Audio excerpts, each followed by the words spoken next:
Ni safari iliyoanzia Sinza jijini Dar es Salaam, uelekeo ukiwa ni Kigamboni, lakini kubwa kuliko yote, msafara huu una lengo la kufika mtaa wa Kigogo, kata ya Kisarawe2. Msingi wa safari yetu, ambayo kwa hakika imekuwa na kashikashi kwelikweli, unakata kilomita kadhaa, unavuka maji, unasafiri kwa bodaboda, yote ni kwa ajili ya kwenda kukutana na Madul Pius, mmoja kati ya wengi ambao wamekuwa wakilalamikia kuhusiana na mfululizo wa migogoro ya ardhi Kigamboni. Dalili za mtu yeye sio shamba lake ni kuacha kuleta udhibitisho.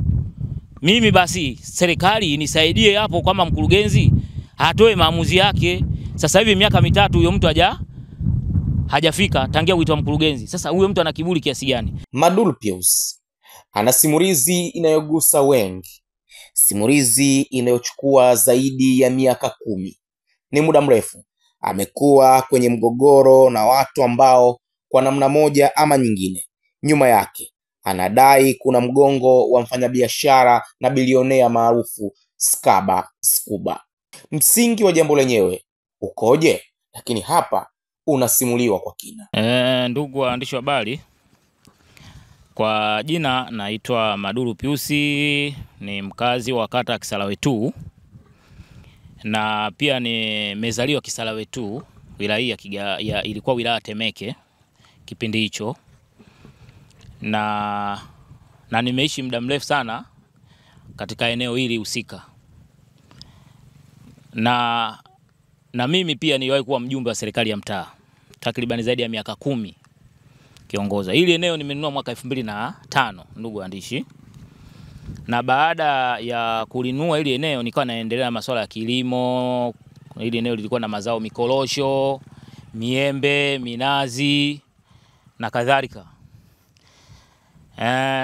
Nimekaa nalo, nilikuwa naendelea kulihudumia. Lilikuwa pori, yani mashamba yalikuwa kama mapori tunavyonunua. Yani wewe hata kama ungepewa bure usingeweza kununua. Lakini kipindi hicho unanunua eneo, unatoa 100,000, unatoa 200,000, unakatiwa eneo kubwa, unapima vipimo vyetu wenzio vya jadi, unapimiwa kwa hatua. Sasa kipindi hicho tulikuwa tunapima kwa hatua, zilikuwa na ukubwa eneo takribani ilikuwa na ekari 30 kwa vipimo vya enzi hivyo. Toka tutumie masuala sasa hivi ya GPS. Kipindi sasa ikafika mambo ya kitano, kila siku tunavyokwenda dunia inakuwa inabadilika, tukaendelea tukawa tunatumia vipimo vya kisasa. Hili eneo nikaja kulipima kwa vipimo vya GPS. Tena walikuja watu bahati nzuri wa manispaa, ambao pia kwa sababu kulianza na huo mgogoro, kuna mvamizi alinivamia. Sababu mimi baada ya hapo nilitoka nikawa naishi kule mtaa wa Tumaini Kisarawe2 yenyewe center, mtaa wa Tumaini. Kulingana nimesogea na watoto wangu kulingana na mahitaji ya kijamii. Kabidi nikule nikanunua kiwanja nikajenga, nikawa naishi mtaa wa Tumaini. Basi ilipofikia hapo hatua tukawa nakuja nalima, nafanyaje. Siku ya siku ile eneo likavamiwa na ndugu mmoja, jina maarufu anaitwa Skaba Skuba, lakini jina halisi anaitwa Abdulkadir Hamedi Hussein. Hili eneo alivyolivamia, mimi nilipeleka ripoti kwenye ofisi ya serikali ya mtaa wa Kigogo, eneo langu limevamiwa. Baada ya eneo hilo kuvamiwa, mwenyekiti akaniita, akamuita na yule bwana, tukajaribu tukakutana naye katika kuelewana. Akasema anipe milioni 100. Nikamwambia shamba langu milioni 100 siuzi. Manake alikubali kweli ambaye.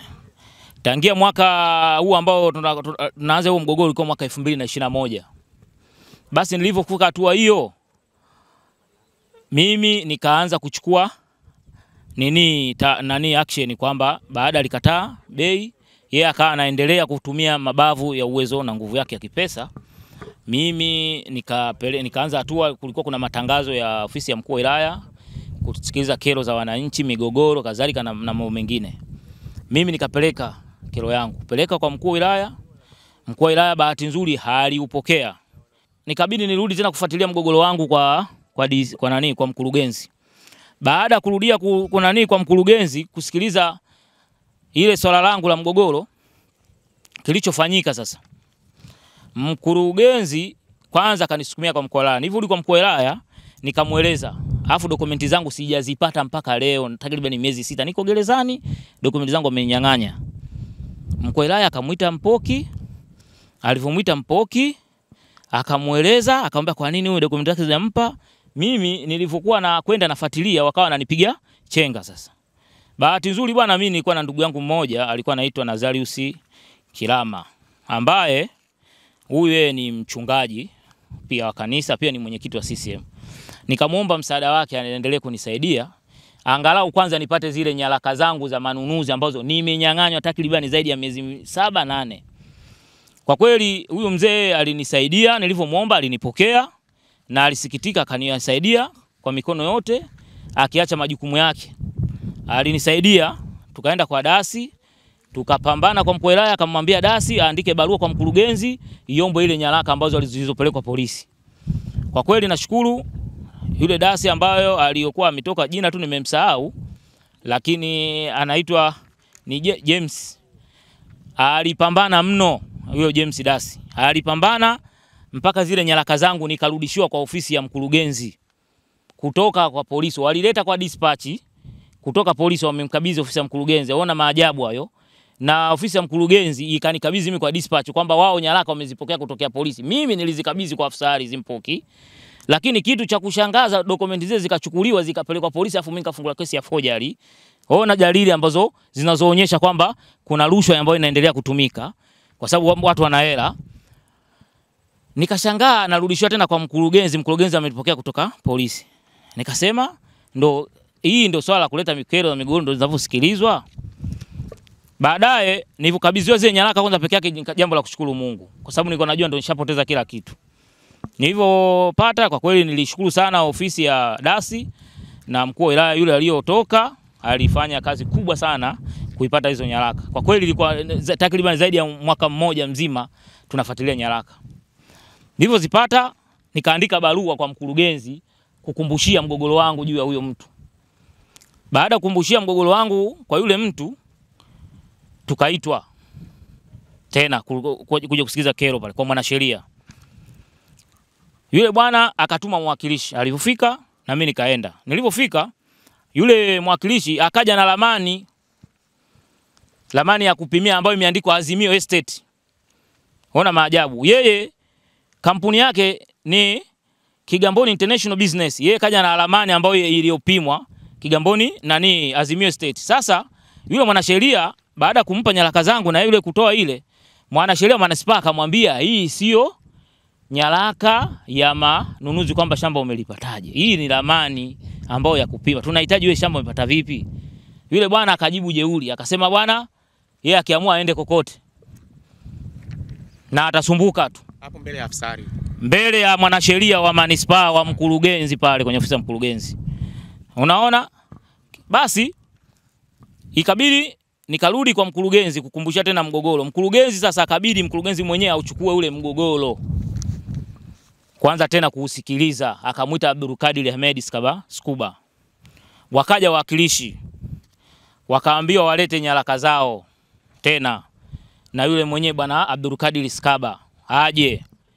Wakilishi wale wakaambiwa wasije, tunamtaka yeye mwenyewe anayeripotiwa hapa kwenye ofisi. Mkurugenzi mwenyewe sasa ambaye kiwale ambao yupo hadi sasa hivi.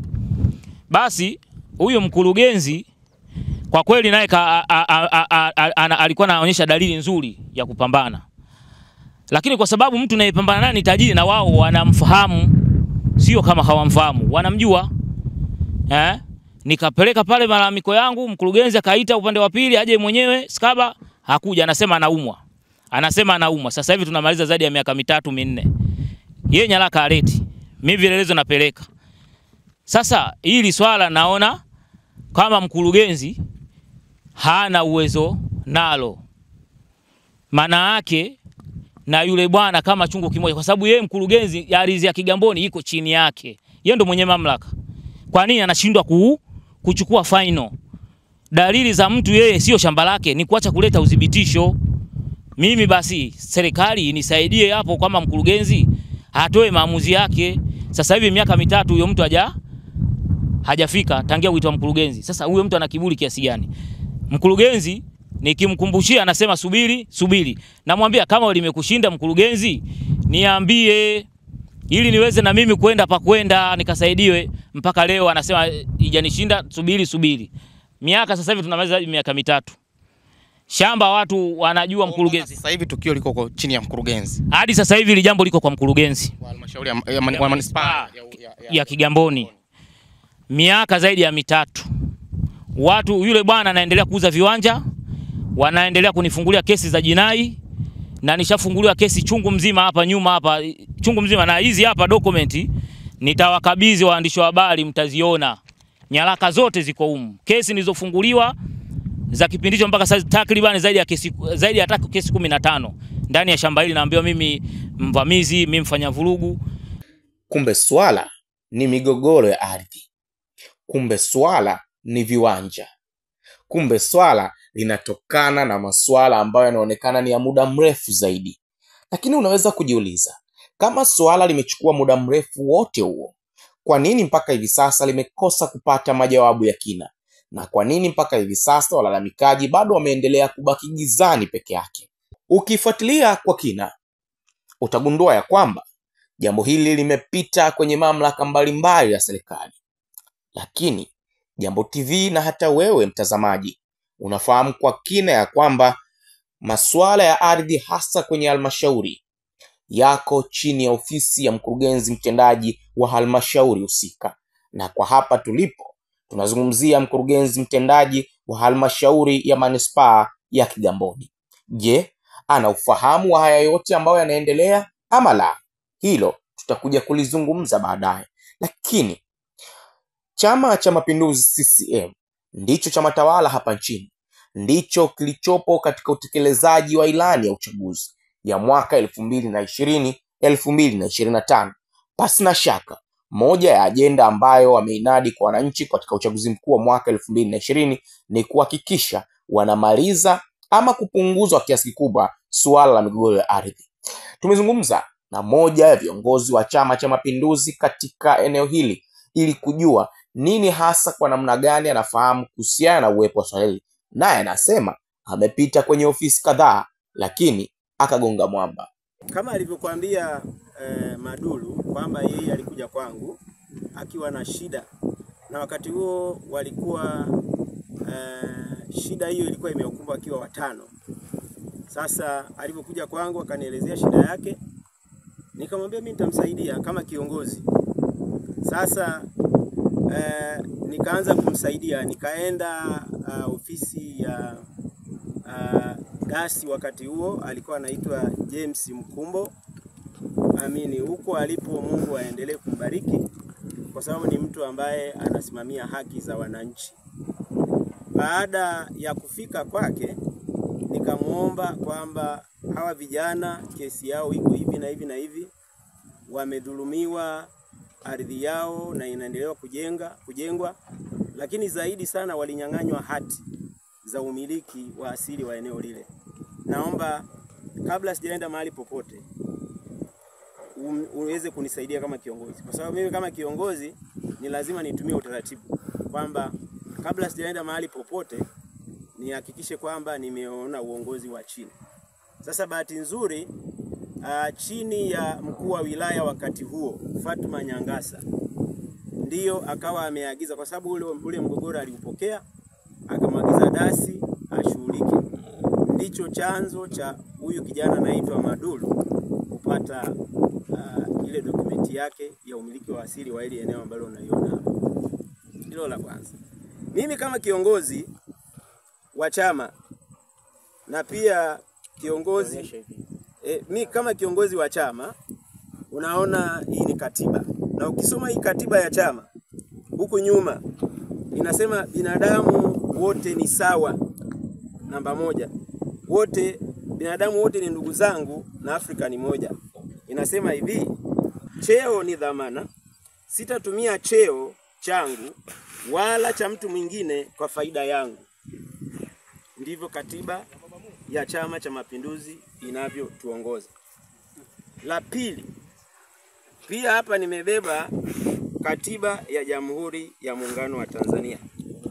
Hii katiba inalinda haki ya kila raia, na mimi kama msimamizi wa ilani ya Chama cha Mapinduzi, ni wajibu wangu kuhakikisha kwamba ninasimamia haki za wananchi. Saa nyingine unaweza ukasimamia haki za wananchi na hata kuhatarisha maisha yako. Utu wa watu wengi wa Kigamboni umetwezwa kwa sababu huyu tajiri ambaye ametengeneza utatu.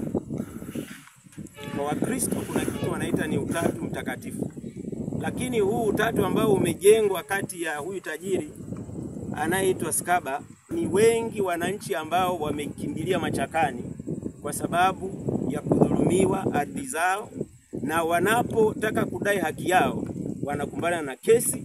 Nikasema mimi kama kiongozi nitakuwa kiongozi wa sisimizi kama siwezi kuwasaidia hawa watu ambao wamepata hayo madhila ya kunyang'anywa ardhi zao.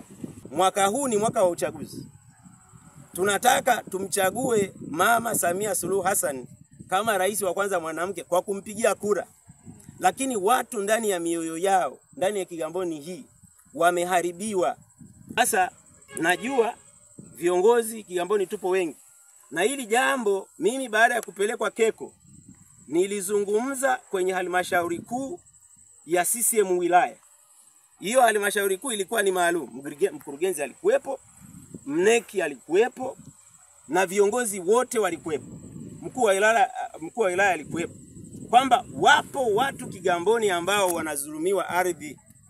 Lakini unajiuliza ama unaweza kujiuliza, na yeye pia amegonga mwamba kama ambavyo amesema. Kwenye mazingira yapi? Anasimulia kwa kina. Lakini tamati yake ilikuwaje? Naye anaeleza. Kwa kuhitimisha, matatizo ya wananchi ambao wanazulumiwa ardhi katika wilaya ya Kigamboni ni tatizo kubwa. Mimi ninachoomba kwa Mheshimiwa Rais ambaye ni mwenyekiti wangu wa Chama cha Mapinduzi, mwenyekiti wangu ambaye nitahakikisha kwamba anapata kura 95% kwenda juu. Mimi ninachomuomba Mheshimiwa Rais, kweli mneki aliongea kwa hasira sana akiwa katika halmashauri kuu ya wilaya, lakini kitu kinachotakiwa ni hatua.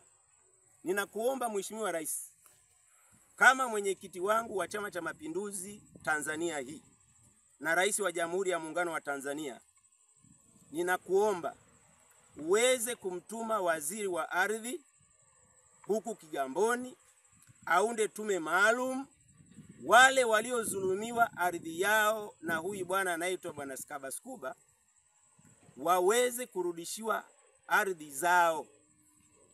Na zaidi sana Mheshimiwa Rais, sisi tunakupenda, wananchi wanakupenda, na wanaahidi kwamba watakupigia kura za kishindo 2025 mwaka huu. Malalamiko haya yameipelekea Jambo TV kufunga safari ya mara kwa mara Kigamboni, kuzungumza na wadau kadha wa kadha, wa sirini na wale wa wazi. Tunazo taarifa lukuki ambazo nyingine zinaendelea kuchakatwa zaidi, lakini kubwa pamoja na yote, licha ya uendelezaji wa uchakataji wa taarifa hizi, tumefika kwenye ofisi ya mkurugenzi mtendaji halmashauri ya manispaa ya Kigamboni. Lakini kwanza tunataka kufahamu, anafahamu sakata hili la Maduru Pius pamoja na Skaba Skuba? Yeye anasema analifahamu, lakini anasema ya kwamba sio Skaba Skuba kama ambavyo inazungumzwa, bali ni jina la kampuni ambalo linatumika kwenye migogoro yenyewe hii kwa undani wake. Hili likoje, mkurugenzi? Naitwa Erasto Kiwale, mkurugenzi wa manispaa ya Kigamboni.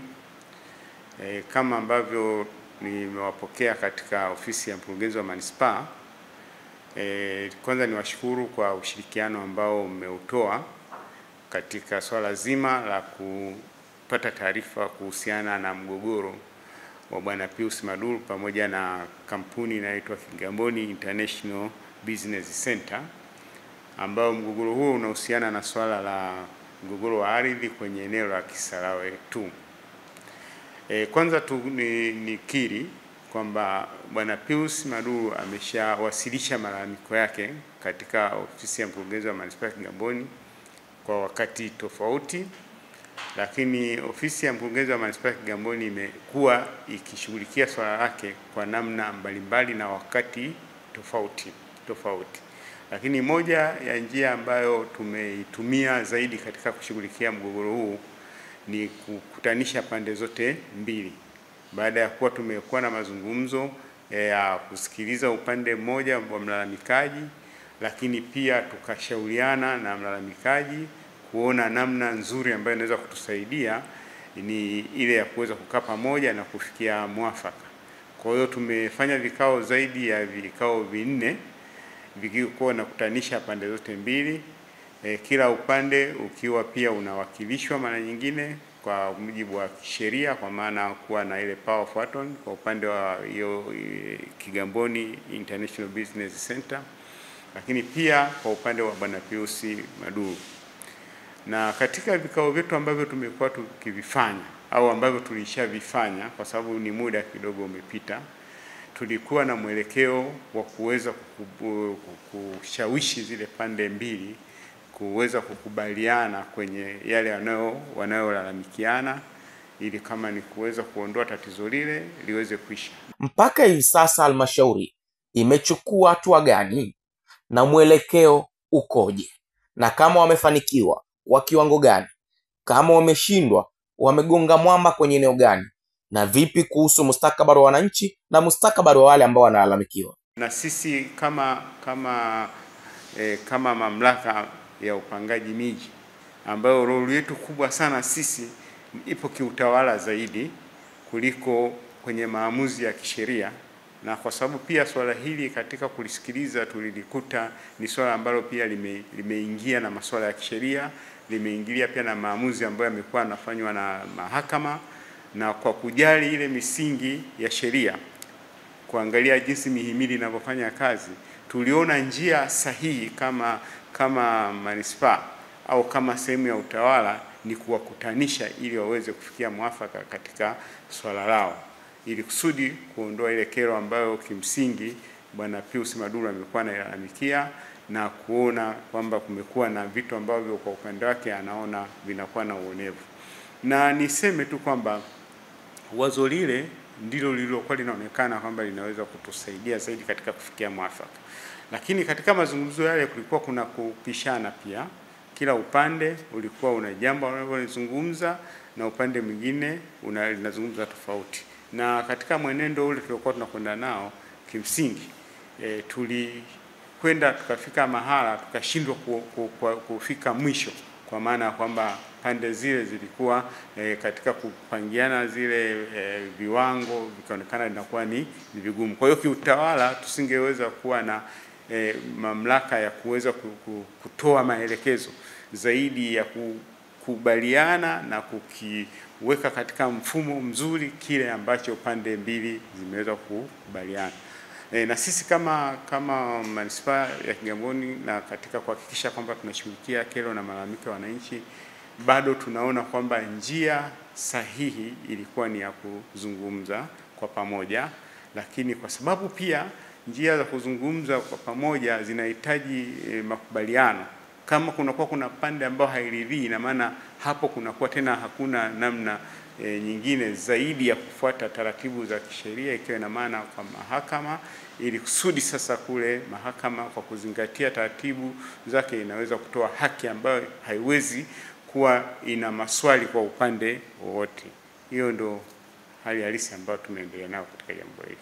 Naam, kama ulivyosikia, huyo ni mkurugenzi mtendaji wa halmashauri ya manispaa ya Kigamboni akieleza kinaga ubaga kuhusiana na undani wa jambo hili, lakini pia amegusia namna ambavyo serikali ya wilaya ya Kigamboni ilivyosimamia chini ya usimamizi wa wakuu wa wilaya watatu. Hata yeye anasema kama mkurugenzi alipofika ofisini amelikuta swala hili.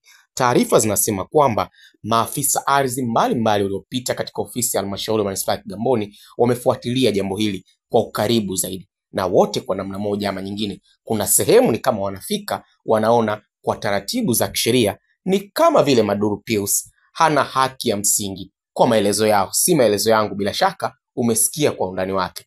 Lakini nini ambacho kinafuata? Kuna hoja imejitokeza wakati Madulo Pius na wenzake wakimlalamikia mtu anayeitwa Skaba Skuba.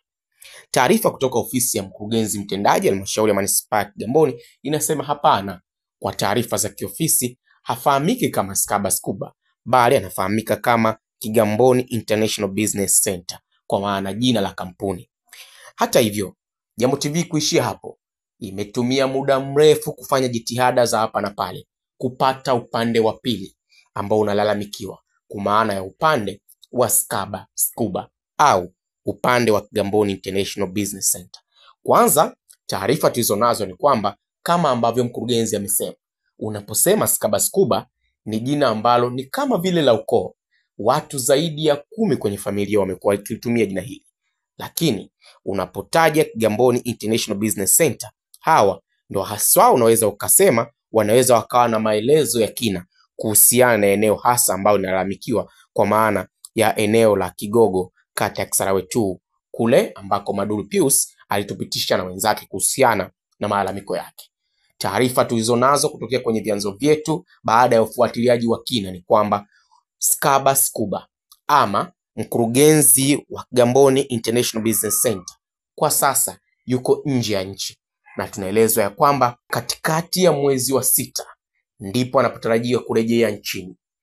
Hivyo Jambo TV endelea kufanya mawasiliano naye, itaendelea kufanya utaratibu wa kuwasiliana na upande huo ili kujua pale ambapo atakapofika nchini, basi tuweze kusikia nini hasa ambacho anazungumza kuhusiana na jambo hili.